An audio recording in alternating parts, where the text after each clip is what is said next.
It begins on a quiet summer night, in one of those small-town pharmacies that always carries the scent of disinfectant and quiet despair. But tonight, the despair doesn't belong to Gloria Tate, not yet.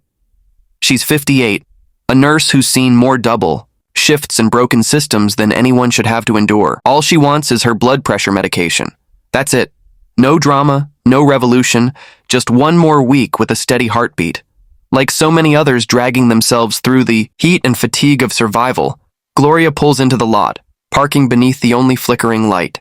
With her purse in hand and dignity in place, she steps inside. The pharmacy is nearly empty, just a half-interested teenage clerk and a manager whose scowl looks permanent. Gloria moves through the routine.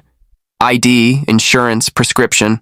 Polite, even with aching feet and tired eyes. But something's off.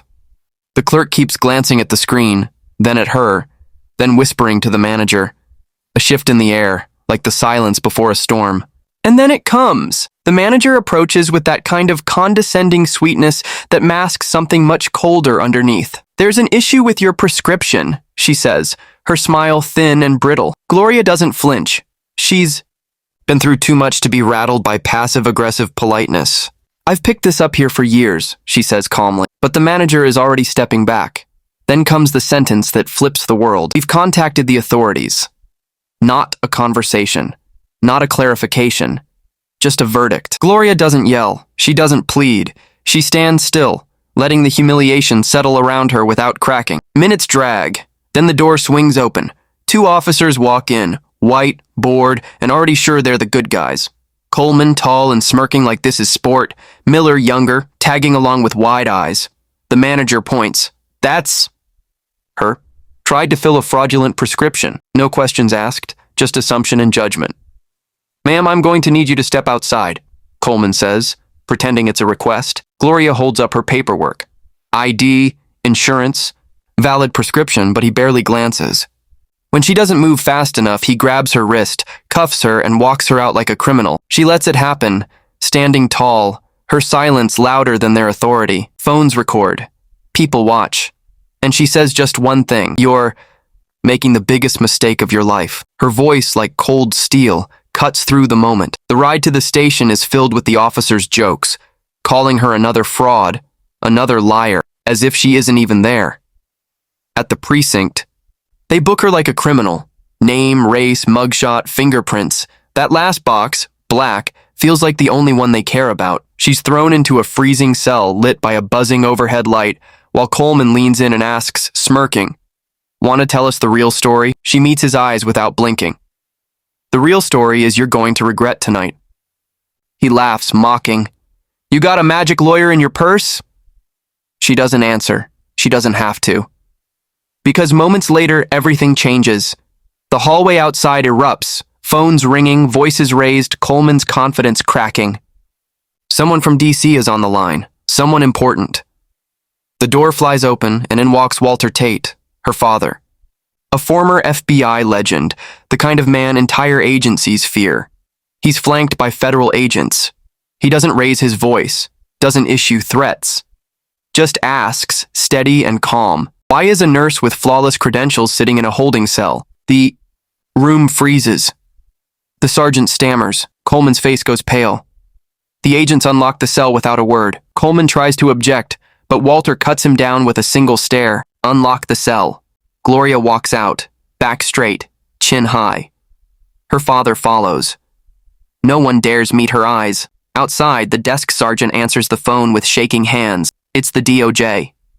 They want to speak to Walter. He listens. Then says one word. Proceed. And just like that, the audit begins. Federal agents flood the station. Computers are seized. Files opened. Every report, every video, every quiet abuse dragged into the light. Coleman tries to argue jurisdiction, but Walter doesn't flinch. "Read the fine print on your badge," he says.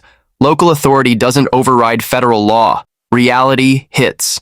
The system picked the wrong woman to dehumanize. Gloria and Walter step back into the night, the air cool like the start of something new. But the fight isn't over. As they drive away, Walter's phone buzzes again. The department is unraveling, complaints pouring in, old cases resurfacing, buried skeletons exposed. Coleman and Miller have long histories, and now there's nowhere. left to hide. The arrest video goes viral. Gloria's calm face, the officer's sneer, the quiet strength in her silence. It ignites a fire. The city trembles. Protests swell. The police chief steps aside. Survivors speak up. And a civil rights attorney is already preparing for war. Because Gloria Tate didn't come to start a revolution, but tonight, one started with her. Marcus Dean makes the call, and everything begins to shift. What started as one woman's unjust arrest turns into a class action, one that stretches far beyond Gloria Tate. It becomes a rallying cry for every person who's been silenced, overlooked, or abused by a system that was never built to protect them. Men and women, the elderly and the young, start coming forward. Each story is another crack in a dam that should have broken years ago. The case grows wider, deeper. Old complaints resurface. Body cam footage long buried is finally unearthed. Emails emerge, bonuses tied to street stops mysteriously missing. Evidence that's no longer missing. And with every revelation, it becomes clear. It was never just Coleman and Miller. It's half the department.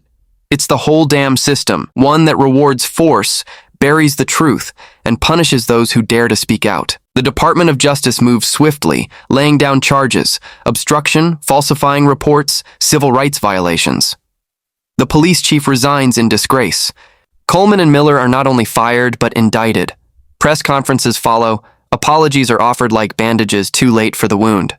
But Gloria stands before the cameras and refuses to be pacified. "I'm not here for apologies," she says.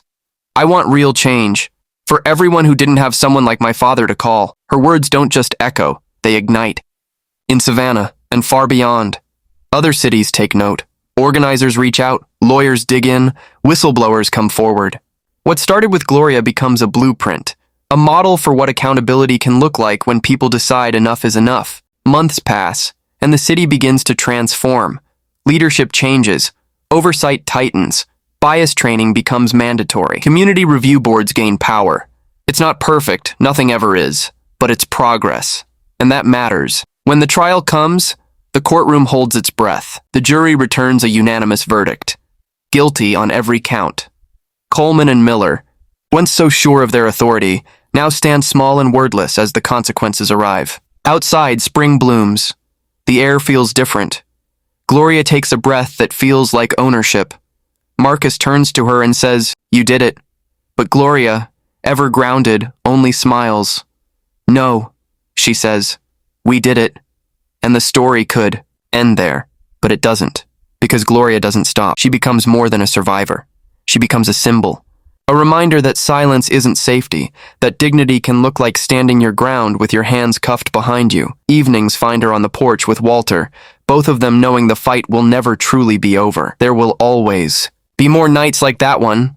But now Gloria isn't alone. She never will be again.